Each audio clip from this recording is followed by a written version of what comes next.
Hello, I'm Eagle Gardens 1 on Instagram, and this is fucking Talking Shit with Eagle, episode 527. Hopefully, you guys have had a great weekend. I have had a pretty good one myself. Got a pretty informative episode for you tonight, important one in my books because I am a Michigan caregiver. With that being said, let's welcome caregiver on Instagram. Shane, how you doing? You want to tell us how you're doing this evening and where we can find you? I'm doing pretty good. You can find us on Instagram and TikTok, MichCaregivers, Michigan Caregivers Association on Facebook, and our website is miccaregivers.com. We do as many updates as we possibly can about the fight that's going on right now to defeat HB 5300 through 5302. And those are the bills, obviously, that would end the caregiver system and give the big weed monopoly to the Lansing big Lansing players. Steve Linder and his gang, and a handful of the more big money interests in the cannabis industry in Michigan. So we're doing everything that we can to stop that. And the bills are stalled right now, so we're happy with that progress. But in the new year, it's going to be, the battle's going to renew. So, we're ready to take the fight into next year and beyond. Well, I appreciate you leading the fight against this bill because it is a pretty detrimental bill to the caregiver system. Unfair and unjust in my book, that's for sure. So thank you for all you're doing. Appreciate it. And yeah, I mean, what they're trying to do is basically overturn democracy. The people approved medical marijuana back in 2008. They approved the caregiver system, and it has worked very well for patients. Medical marijuana has only become more popular, and recreational marijuana in general, it's all become much more popular since then. So if the 2008 act was really bad, really causing all these problems, would marijuana be getting more and more popular? Would it be growing in the marketplace? Would it be getting more mainstream? Probably not. So they're kind of acting like there's some big problem with the industry when if there's any problems, it could be solved very easily, just by enforcing the laws that are on the books now, or with much more narrowly tailored measures than what they're proposing with the monopoly bills. So, they're trying. I think we all figured that they'd come and try to swallow up the industry at some point. They're doing it right now, but we fought back. We've really gotten the word out that these bills are monopoly bills. They're not, for patient safety or anything like that. So I'm pretty encouraged, and I think we should all be encouraged and do everything we can to have a unified front so that we can defeat these bills and then go on the offense to, give caregivers more rights rather than, chipping away at their liberties, like what they're trying to do right now.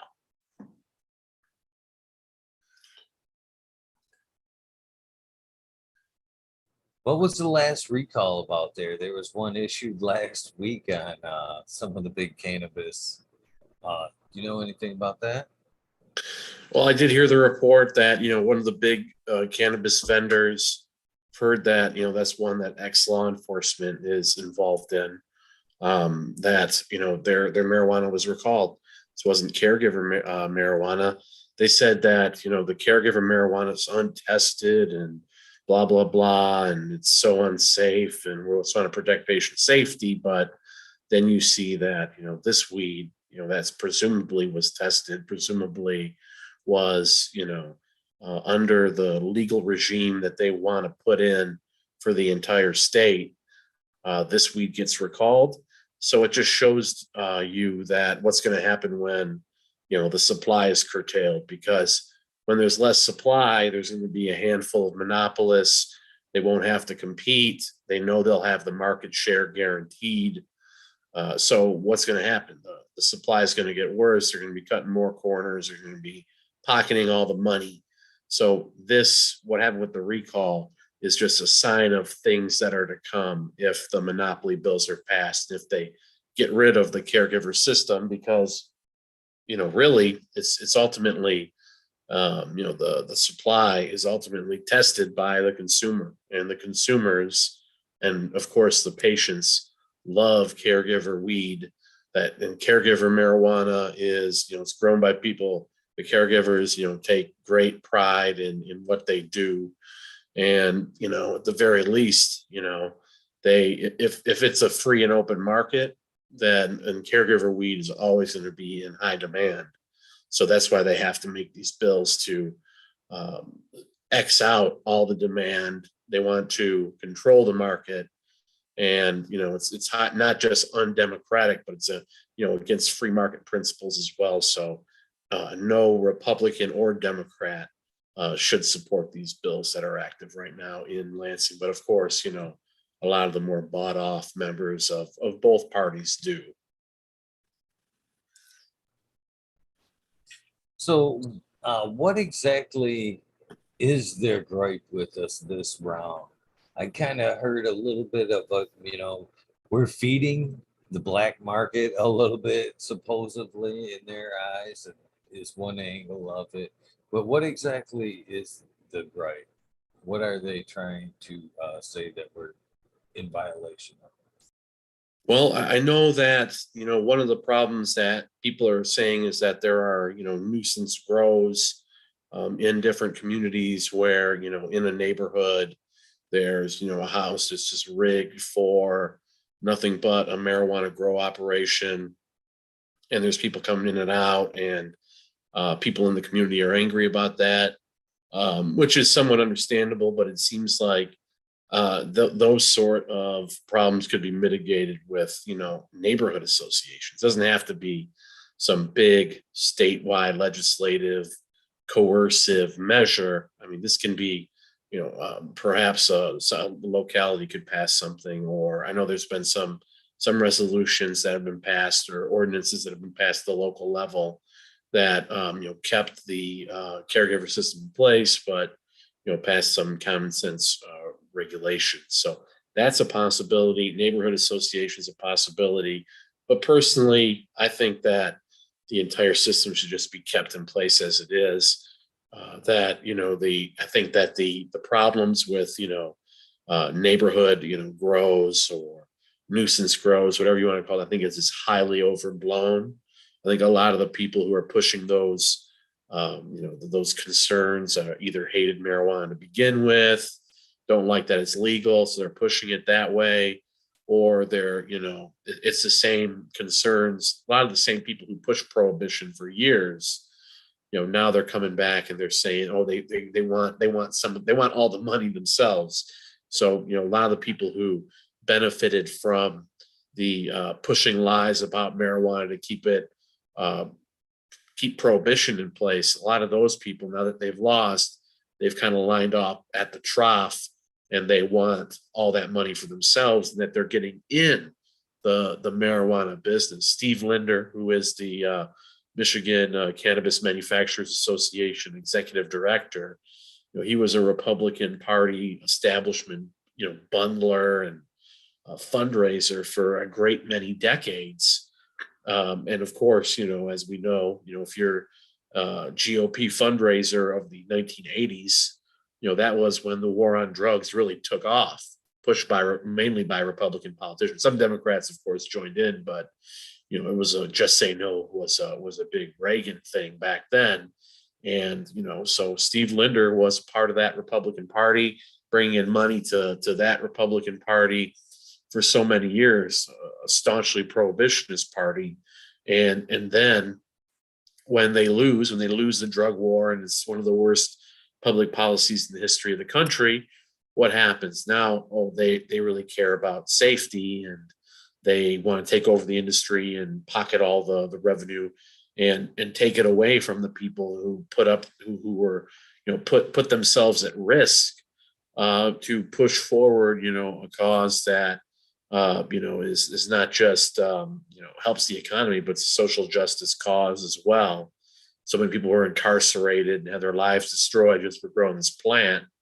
and now they're coming to take over the industry and turn into another, special interest in Lansing that's out for themselves at the expense of the greater good. So it's very evil on many different levels, but I think they're trying to take maybe just a few small concerns with the current caregiver system and make a mountain out of a molehill, blow it up, and use it as an impetus to create another monopoly that they control. And it's not popular what they want to do. That's what we have going for us. It's not popular what they want to do. In fact, it's incredibly unpopular once the public's educated about it, from every level. Even people who support prohibition and don't want weed legal don't like the idea of a big weed monopoly in Lansing exerting influence over public policy. So, there's really no support for this. We have that going for us from the grassroots, from the people once they're educated, as well as they need a 2/3, or I think a 3/4 actually, super majority to pass this and to amend the Michigan State Constitution. So we have that going for us. Unfortunately, the monopoly bills did pass out of committee, but they still have to get through the whole state house. They have to be approved by 3/4 of the state house. And from everything that we're hearing from our day-to-day operations in Lansing, and all the lawmakers we're talking to and others are talking to, we're hearing that they don't have the votes, and don't anticipate having the votes anytime soon to pass this out of the House. It doesn't mean we're not going to be vigilant, but as of right now, enough lawmakers have indicated that they don't want to support these bills, to get the measures stalled for now. So we will see how that all goes. But as of right now, the bad guys are having a difficult time drumming up support for these monopoly bills. I should hope so. I really hope so. And I'd like to point out a lot of these complaints could be pointed at the recreational side of cannabis as well. Every household now in Michigan is able to grow 12 plants. So who's to say those hot spots aren't coming from a recreational grow or somebody's, just again, recreational grow? I mean, that's the part that really bums me out is we hear all this hubbub about the Michigan caregivers supplying the black market or whatever, when our numbers are very restricted. And that's the funny thing about it. When we call it medicine, the numbers are greatly restricted. We take our plants, that's recreational plants outdoors, and call it, just recreational weed, and we can have as much of it as we want. That's, in my book, that's very messed up. That's really messed up. Yeah, I mean, it's just really unfair what they're trying to do, and they're trying to demonize. It doesn't make a whole lot of sense, but yeah, they're trying to demonize the caregivers because the caregiver system is designed to help the patients first and foremost, give the patients a lot of ability to get medicine supplied to them. It's not based around ensuring corporate profits like pretty much everything else that's in our society is. Marijuana being illegal and in the black market, in a way, was a blessing for it, because otherwise the industry probably would have been swallowed up by massive corporations and bastardized and ruined. But because it kind of operated on the black market, it developed such a just shockingly diverse array of products that are available in at any place you go, any dispensary you go to, or for any caregiver that's providing. There's just so many different products. It's really astounding, and that's why, according to many metrics, marijuana is the #1 cash crop in America now. Despite it being still quasi illegal, it's thrived. In this area where there has been a black market, where it hasn't been completely sanctioned by the government, hasn't received big bank support or Latin, this might not be the right word, but hasn't received any sort of, a lot of the big banks won't do any services with marijuana businesses or concerns. So, but that hasn't stopped it. That might actually have helped it become even better provider of product, because the corporations haven't been able to swallow it up. But now that it is being legalized, that cannabis is not just the cash crop, but it's driving the culture, and people realize now that it's a safer alternative to alcohol if you want to have a good time, or it's a drastically safer way to alleviate pain than opioids. It can reduce the opioid epidemic.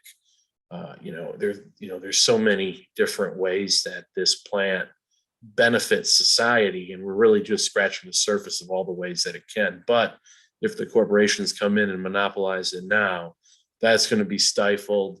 That's going, they're going to throw all this progress that's been made in the industry in the trash, not just to consolidate profits, but also to, make sure that, there isn't a diverse group of people. The wealth isn't being shared around, that people, can't make themselves into something through this industry and provide for their families. They're going to take that away, just like they want to take that away, from in every aspect of society right now. So, this is a pretty big fight, that has ramifications, not just in the marijuana industry, but really for, the entire U.S. economy and the ability for our country to maintain itself and have an engine of prosperity that can be shared among the people.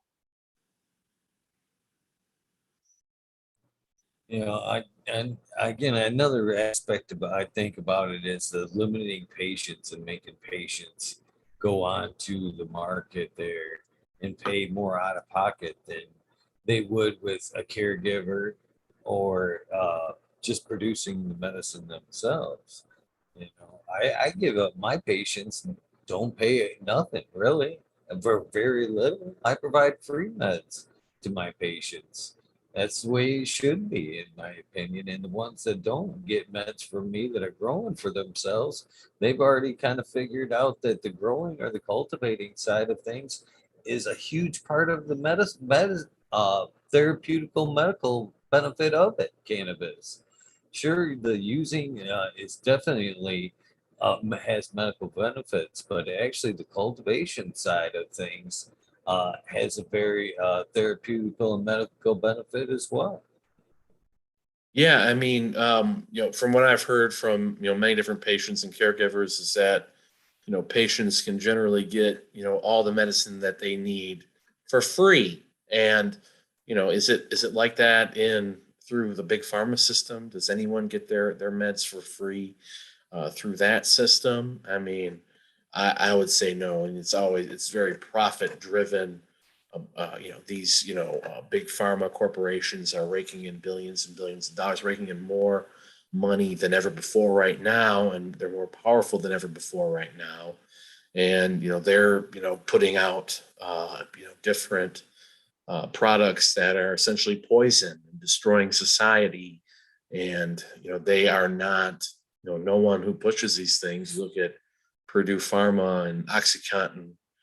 They deliberately lied about the medical, they said for years basically that their products were not addictive, and then created this whole nation of addicts. And they made billions, and they might have to throw out a pittance now that they've been caught, but they control all the lobbyists. They have their tentacles into the FDA. They control a lot of the system right now. These big pharma giants do, and they're not held culpable for the damages that their products cause. And then on the other hand, you look at cannabis, and has there ever been an overdose death of anyone who's ever used marijuana? The answer is obviously no. I mean, you can look at marijuana and say, oh, there might be negative effects for overuse, just like there is anything out there, but relatively so. It is benign, it is harmless, and the enemies of marijuana have to grasp at straws in order to make a case that it's some negative impact on society when it's obviously not. And you can look at, like I said, stopping people from doing opioids or stopping people from drinking excessively, just as an alternative, just as a competitor, as a medicine, whether it's being used medicinally or recreationally. There are many, relative benefits you can point to that it helps society rather than hurts it. And I think that's why people are out to stop it, because the people who want to control society don't want a substance out there that is going to make society more functional rather than less functional. Might bring people together rather than divide them. I know there's tons of people out there, in left and right, who are caregivers, support the marijuana industry, and see eye to eye on this big issue. They want that to go away. They want this. They want us all in each other's throats. They don't want us all, living well and prospering and enjoying life and having this bountiful medicine that's going to, be cheap and allow us all to live happy and more fulfilled lives. So that's why they want to stop cannabis from my estimation, and why, this could be, this issue could be like the last stand for our country. So, I mean, if this goes away, what will replace it in terms of, an engine to, spread the wealth around between so many different growers, so many different small business owners, and provide this medicine to people that will allow them to heal their lives, after, whether it's opioids. I mean, we haven't even talked about post-traumatic stress disorder, for all the people who've been sent into the meat grinder in Iraq or Afghanistan and forced to, misled in order to sign up and go over to these wars that were completely unwinnable from the start, and everyone in the Pentagon knew it. Then they come back here and they're, thrown under the bus, and, you see the epidemic of suicides. Well, what will stop, what will allow, veterans, disabled veterans and veterans with PTSD to be able to cope with what they saw over there when they were thrown in the meat grinder of the military industrial complex? Well, marijuana has been proven to help with many veterans cope with what they had to see over there. So this is the story that needs to be told. That's the story that our organization is telling, and will continue to tell as we continue our campaigns to educate the public. The big thing is that making sure the public is aware that the fight's not over. That I think a lot of people thought legalization was the ultimate victory for the movement. No, the fight's really just getting started now, and we have to stop the corporate takeover to make sure that legalization is going to be a good thing for the cannabis industry and its stakeholders. The caregivers, the patients, the small business owners. If they get wiped out, that's going to be a real tragedy. So if a caregiver wanted to start weighing in with their opinion, who do they start calling first? How do they find out who the representative is? We do have a portal on mi-caregivers.com. We set up an interactive petitioning tool that it's available on our website, so it's easy to find. So it's mi-caregivers.com. And if you go on there, if you fill out a form, it will send a form email to your lawmakers. It will tell you who your lawmakers are based on your zip code, and make it really, really easy for you to fight back and put your 2 cents into your lawmakers. And beyond that, what we're doing is, we're going into the districts. We're sending out informative ads and mailers to people telling them about the big weed takeover so that they know it, and that, they're shown who their lawmakers is, and that how to call them and how to make their voices heard too.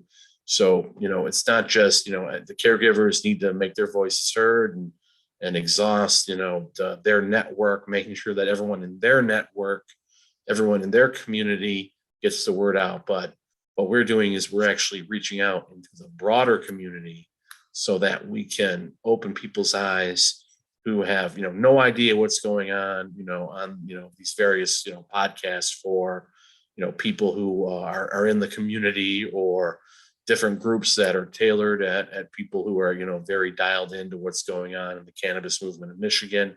We're getting outside of that movement to get out to the broader community so that people can understand, about the big weed takeover, about how they're trying to squeeze medical patients, how it's a big, lobbyist grift, how it has nothing to do with patient safety, because that these big lobbyists, they know how to manipulate public opinion. They had their bogus studies that commissioned in order to create their narrative to push this legislation through immediately, and they thought all the cannabis people would not have their eyes on the ball after legalization. That's what they banked on, that we wouldn't be able to organize after legalization, that would take the wind out of our sails. People would think, oh, it's legal, I'm not going to fight anymore. And our organization and many others have shown, well, that's not the case. Now that we have legalization under our belts, that's going to be the momentum to push us further, to push the stakeholders in the industry further, to increase the rights of the caregivers rather than have them reduced. And one of the things that we're working on too is a caregivers bill of rights that can be implemented at the local level, at the state level, that will not just protect the caregiver system as it is, but also give the caregivers more of a stake, so that the caregivers product is featured in the market, that they're not suppressed, that maybe there'll be more plants for caregivers to be able to grow rather than less. That's the way it should be going. It should be people who have built this market, they've built this industry into a powerhouse with all these amazing products, and really there's no market like it, there's no industry like it in the entire state or the country. The people who created this industry deserve to have the profits from it, deserve to control where this industry is going, not have a handful of special interests, a handful of lobbyists, a handful of corporations twisting their arm, forcing them to obey their dictates. That's not how it should be. Unfortunately, that's how it is so often in America now, but that's not how it's meant to be. And like I said, this industry might be the final frontier for us to stop this system from coming in and steamrolling us. And that's what we're doing right now. Is we're fighting every day to do is stop these bills, and that's not just going to be the end of what we do. That's going to be hopefully a stepping stone for us to go on the offensive on behalf of the caregivers and the stakeholders in the industry. So what can we do to keep places like the old clubs, if you will, where the patients could come and necessarily deal with the caregivers directly? I'm sure all of us are open to having our stuff tested and before it goes out on the market. We were all willing to do that before we got cut out of the system. But I would like to see, if we're allowed to be back into the market and they're able to have a storefront, it'd be nice if we could have a place to gather and sell our meds side by side like we used to be able to provide at once upon a time again. And my next kind of question is there any legislation in place I mean, they've got plenty to start taking away from us, but is there anything in place to start covering for the patient? I mean, they reduce our patient numbers, 4 people. That's quite the influx into their market. I mean, do they have that much medicine available? And are they going to dictate maybe a price pullback for medical patients that went from free to having the sticker shock of retail? Well, one of the things I know that the Linder gang and the special interests are trying to do is they're trying to say, oh well, once we take over the entire industry and have a stranglehold over it, well, we're going to make sure that we take care of the patients and provide them with low cost medicine. And they passed, I think the MCMA passed like an internal resolution of sorts, released a press release saying that, well, we're gonna really take care of the. We promise, the fingers crossed that we're gonna take care of the patients once we take everything over. And it's like, well, I'm sure will give some sort of pittance, a pittance to the patients or whatever that you think will, be good for your public relations. But why should the patients, be reliant on a handful of corporations for their medicine, for their life-saving medicine, especially when, we've seen, as I said earlier, big pharma, the corporate system, they're happy, the healthcare system, they're happy to wring out people who are at their most desperate of every dime that they have, send them into bankruptcy and ruin them. And even if they die, who cares? As long as it's more money in their greedy pockets. So we've seen this in basically every other industry known to man. So why would we take them at their word? Why would we take them at face value? And I know that right now we're looking at different pieces of model legislation that have been introduced in other country or in other states to turn marijuana into a cottage industry and protect it for small growers, having marijuana co-ops so that in certain areas where it's approved by localities that different caregivers can come together and form a co-op, and that can kind of form as like and be sold. I mean, why shouldn't it be sold in like sort of a farmer's market type situation to where people can come in and buy directly from caregivers? Why is this such a bad thing? As a matter of fact, I think that the market would bear it completely, and that people who wanted to join these co-ops and came in and make it so that it's that have them sign some form maybe so that they know whatever supposed risk, whatever needs to be done or to make it happen and make it relatively safe. That's fine. But that's not the problem we have with regulation. If there's a regulation that is common sense and protects the public, that's fine. But when you create a regulatory burden on the industry that snuffs out competition on behalf of the super rich, the oligarchs, the wealthy, that's what the problem. And that's oftentimes what regulations are in this country. It is the super wealthy interests creating a legal fiction that will prevent the vast majority of their small competitors from taking any of the profits out of their pockets. So that's what we're seeing right now. And right now we're really bogged down in just the day-to-day fight against HB 5300 through 5302. But we also are researching different legislation that's been introduced across the country, and we want to bring the best of that here through our Caregivers Bill of Rights. And we've been talking with other people who've had similar ideas. So we're going to definitely have in the near future, we will have Zoom calls where we discuss these ideas, take feedback, and so we can have as many industry stakeholders as possible weigh in so that we can have the best possible legislation that will protect the industry and allow the caregivers to thrive as the marijuana industry takes off.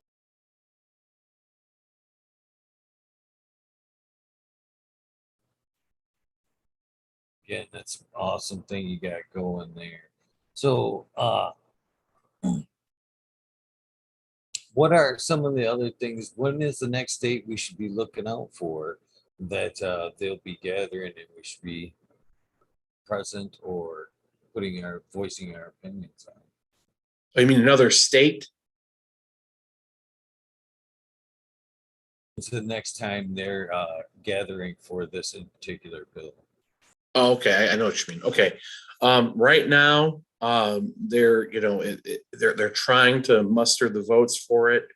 We're not exactly sure when there will be another hearing or the day that they're going to vote on it. Right now, just stay in tune with our organization, with similar cannabis activists who are up on this. There are many of us who post updates whenever anything like this happens. So if you check us out on TikTok, everyday MichCaregivers, Instagram MichCaregivers, Michigan Caregivers Association on Facebook, mccaregivers.com.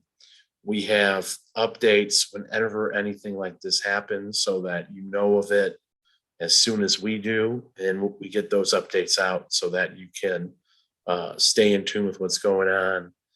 At the Capitol, we also, I think one of the more pressing things that will be coming up right now are anti-caregiver ordinances that are happening at the localities.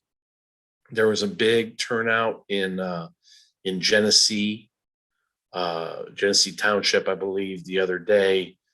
We were able to get the word out about that, along with many other groups.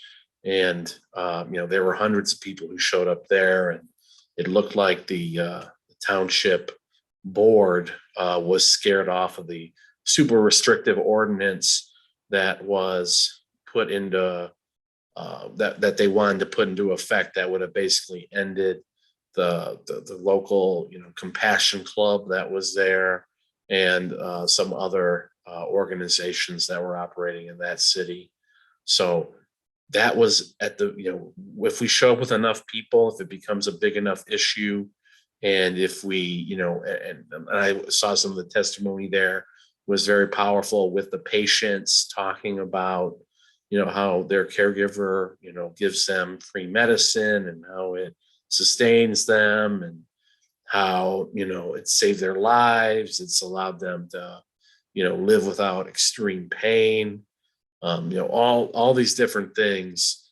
And it's it's super powerful. And if enough local city officials see these people show up, and it's powerful and impactful, and it's done in a way that's respectful and can't be basically can't be marginalized, because you don't see the stereotypical people that our enemies want to show up, who are odious, offensive. You see people who have serious debilitating medical conditions, who obviously are just, you can tell by the way that they're speaking, the way a lot of them are having a hard time even walking up to the podium to let their voices be heard, but then they do, and it's extremely impactful. And with these city officials and other government officials knowing that medical marijuana is very popular, and the marijuana industry has never been more popular, it's a cash crop, and it's highly mainstreamed. When they see that showing of the public, that's going to scare them off a lot of these bad ordinances that'll crush the caregivers. So we need to be vigilant, not just at the state level but at the local level too.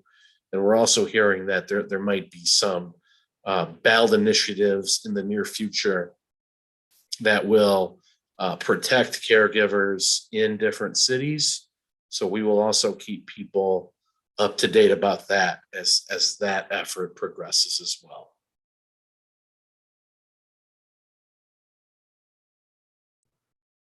Is there any, I heard you kind of mention at one point, hoping that they may even give us more plants instead of taking away. I would even be more happier the more plants being able to have just more usable numbers.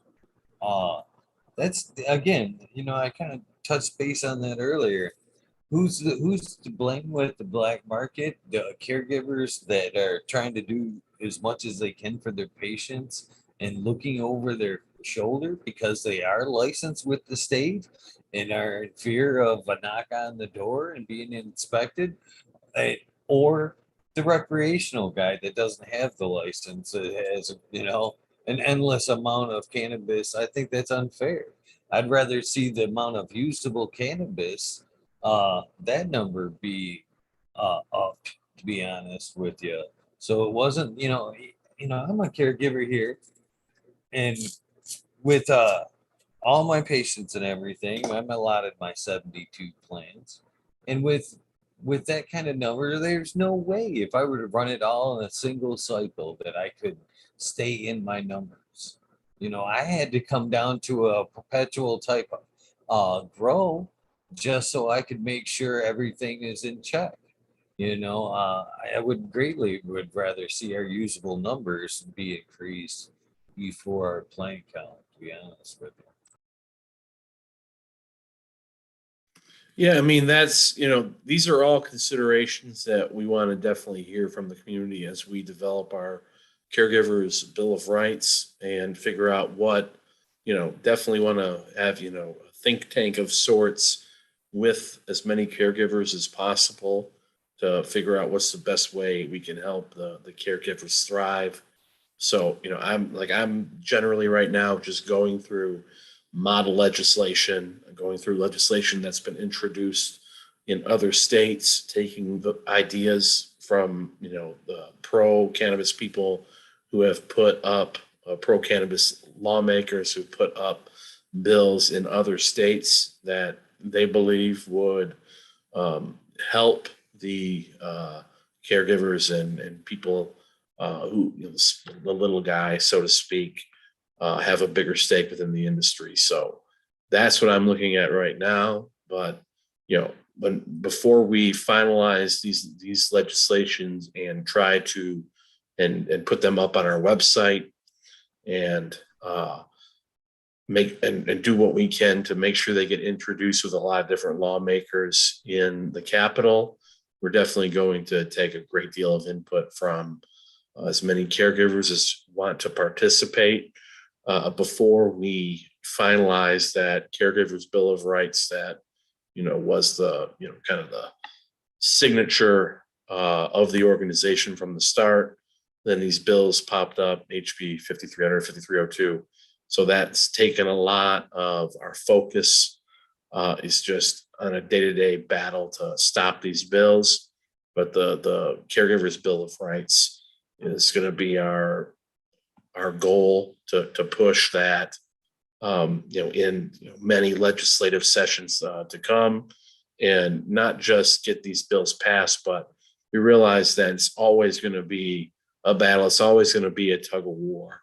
The special interests and the corporations, they never give up. The lobbyists always are looking for more money that they can put in their pockets. So it's an ongoing process. It's like Thomas Jefferson said, the price of liberty is eternal vigilance. So nothing short of eternal vigilance is going to protect the caregiver system. So we're gonna be a part of that.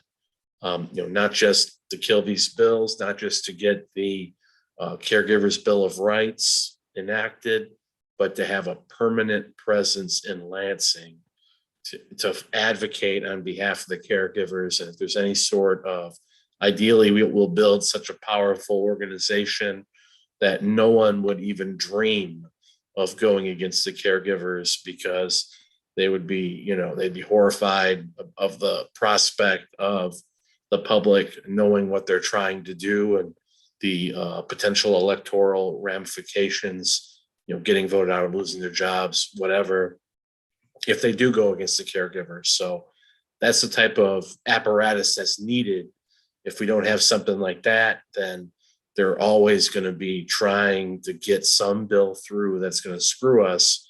And if we take our eyes off the ball, they'll do that. They'll do it in the cloak and dagger. They got a million ways to do it, behind the scenes in the shadiest of ways.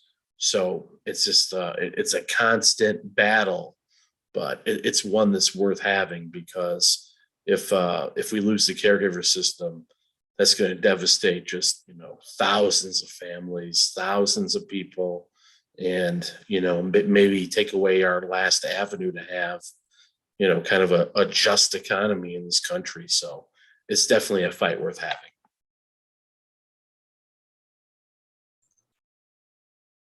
What's your outlook for medical cannabis if recreational cannabis gets federally legal nationwide?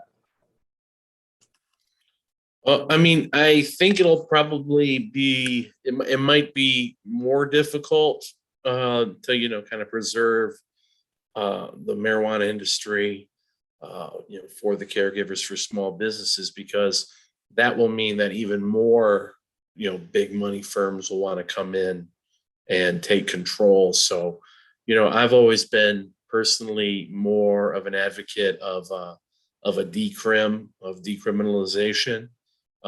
Just take away the penalties for possession and distribution without, kind of enacting some sort of tax and regulate scheme to legalize. Because once you introduce that sort of tax and regulate scheme, you're opening the door for all these different special interests to come in and basically take control. So I understand why people supported tax and regulate, because they didn't want people hassled for smoking a joint, people being thrown in jail for smoking a joint.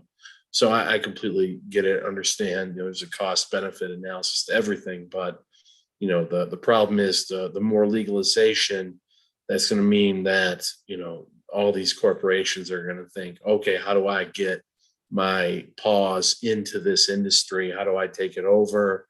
Let's roll out the Rolodex of lobbyists and get them to destroy this industry. Let's demonize medical patients and call caregivers criminals. We're already seeing it.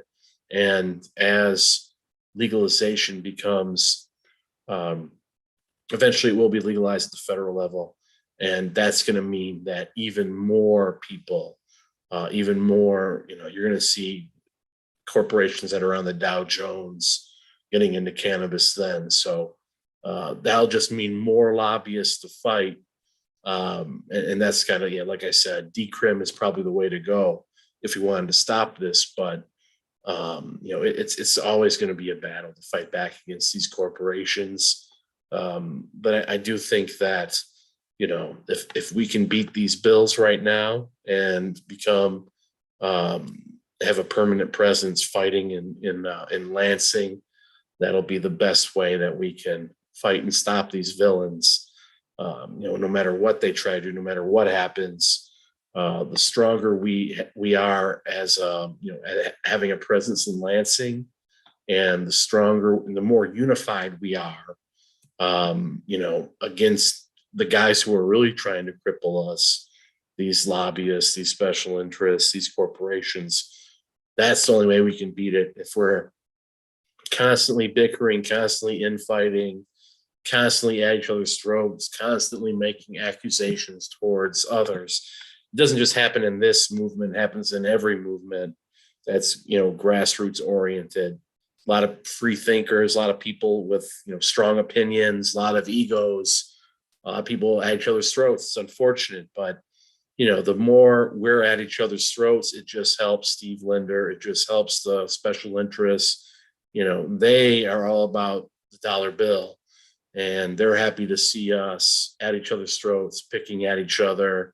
The circular firing squad, they're happy to let us do the damage to each other, and then they'll come in and pick up the scraps. So, there's going to be some ups and downs in this fight, but just keep anyone out there, just keep focused on the villains in Lansing who are trying to destroy this system. and do what we can to apply grassroots pressure to everyone in the industry so that they are staunchly publicly against the Linder gang, against the monopoly takeover, against HB 5300 to 5302, and whether these firms are donating to our group or a similar group that is also against these bills. It's all good, but we need everyone to contribute in their own way to this fight. And eventually, ideally, we would like to have a lot of small donors who can provide us with small donations and serve as our activist base. That'd be the most sustainable way, where we can just focus all of our energy on fighting for the caregivers. But it does cost money. It does cost money to fight back against the elites in Lansing. It's not cheap to get out these ads, do mobile billboards, have a presence in Lansing, report on everything that's going on with these bills. It's a lot of time, a lot of energy, a lot of money, a lot of effort. So just wanted to make that completely clear, that the more everyone does a little, then we're all going to be able to be more effective. The more unified we are, the more we'll all be able to be effective. And it's always sad to see when there are people who are seemingly more focused on being at each other's throats in the movement over a tactical disagreement, strategic disagreement, rather than being focused on the bad guys who want to destroy the entire industry. So it's not that's something that I always hate to see, and I personally try to push back against whenever I can, and try to create that unity and make sure that all the arrows, so to speak, are pointed at the bad guys in Lansing, because they are the bad guys, and they want us all to be their puppets on a string. We can't we can't be going at each other when they're gonna snuff out everything. So just that's my sort of cry for unity tonight, because we all for one and one for all, or we're going to be screwed. Have the same links available for people who want to donate their time in a more like boots on the ground type of help. They want to donate their time actually in person, going door to door or whatever. Can they still get a hold of you through the same links? Absolutely, yeah. Just add us on social media. We have on our website, you can give your email, where we try to be as accessible as possible. Just tell us that you're interested. We'd love to do whatever we can to help you be effective. We have the handouts, we have the talking points. We do what we can to empower as many activists as possible to have success. Walking door to door is key. One of the things that we're going to be doing through our membership program is kind of like a local reform packet that will, provide, tips toward being effective and having a local organization that can, because we see, some very impressive protests on behalf of the caregivers, but what the government officials hope is that after you have that one protest, you blow your wad, and then you don't show up again, and then they can get it through. What you have to do is you have to take the energy that's harnessed through those protests, and you have to turn it into kind of a sustainable political cause. You have to turn it into something that yields action, and that's when you can get the results. So we're going to be, we myself and our legislative director for our organization, Adam DeAngeli, We've been setting up these grassroots groups for 10 years, through the Liberty movement. So we do have some pretty good experience on how to have success, how to go door to door and recruit activists, and make your points in a way that will appeal to people outside of the community, because that's what we have to do. The more insular we become, that's how we lose. We have to be getting out there and talking to the greater community, because more people support cannabis now than ever before. And when they're educated about what's going on in Lansing, no matter where they're at, if you know how to talk to someone, they're going to be on board with stopping the big weed cartel, whether they're, for the people and they hate the weed cartel because they know that it's going to hurt the patients, the medical marijuana industry, and it's going to bring prohibition back. It's going to make small growers into criminals again. It's going to, be the war on drugs 2.0. It's going to, put the genie back in the bottle. People who understand that, obviously they're on our side. But, even if you know how to talk to someone who, hates marijuana, they're into prohibition, they believe reefer madness propaganda, well, they're not going to like the idea of a big weed cartel lording over Lansing, exerting their influence, putting weed in, taking the weed out of the, dispensaries, and taking them out of the, caregiver patient system and putting it into every corporation, every storefront. They don't like the idea of that. And that's where the big weed idea that is encapsulated in the 5300 to 5302, that's where that's heading. So, this is a great issue. It's a great issue to build a grassroots coalition on. It just takes it takes the local effort. It takes the willingness to get people together at the local level in order to fight for justice. So, that's what I encourage everyone to do, is get active, get engaged on this issue. It's a winning issue.